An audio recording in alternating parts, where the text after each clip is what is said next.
I used to deliver pizza part-time back in 2019. Most nights were quiet. Drop the food, get a quick thank you, maybe a small tip, nothing special.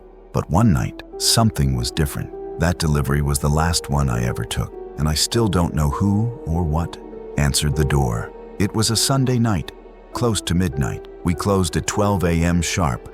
So when one last delivery order came in at 11:40, I was annoyed. It was for a large pepperoni pizza, paid online. No tip. The address? Some cabin-style house on the edge of town, right near the woods. Weird thing was, it didn't even have a normal street name, just GPS coordinates. Still, I figured it was a vacation rental or something. The drive took about 20 minutes.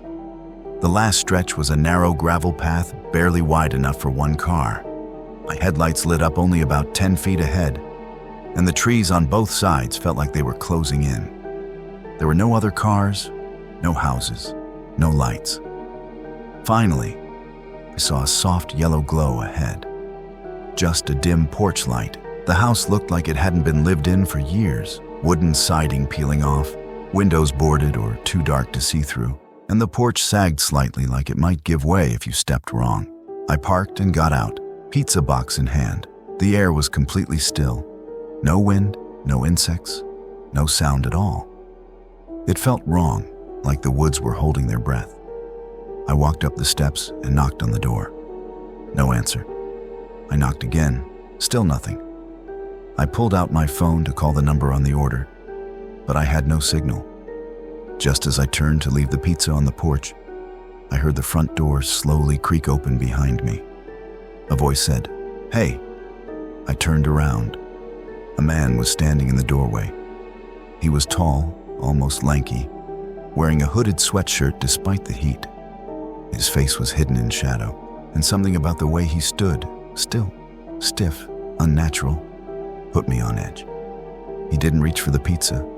He just said, "Come in. I need you to help me bring it to the table." I froze. Every instinct I had screamed no. I replied, "Sorry, man, I can't go inside. Company policy." There was a long pause. He stood there silently, then stepped back into the darkness and muttered, "Okay." But he didn't close the door. He just disappeared inside. I hesitated for a second, then placed the pizza box on the porch and turned back toward my car. As I opened the driver's side door, I heard quick footsteps behind me. Fast.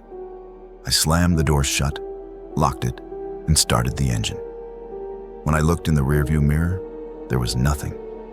The porch light was off now. Just total blackness. I reversed fast down the gravel path, trying not to slide into the trees. After what felt like forever, I finally hit the main road and floored it back to the restaurant. When I got back, I told my manager what happened.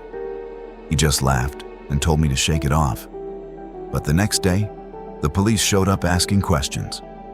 They wanted to know if anyone had been sent to an address in the woods.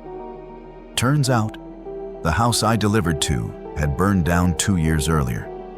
Total loss. No one was supposed to be living there. We checked the order logs. The phone number? Disconnected. The credit card? Fake. The name on the order? Didn't exist. I don't know what I saw that night or who I almost followed into that house, but I never worked another night shift again. And I'll never forget how that man moved. Like he wasn't used to being seen. Thanks for listening. If you enjoy real horror stories, be sure to subscribe and share your own in the comments. And remember, some doors should stay closed.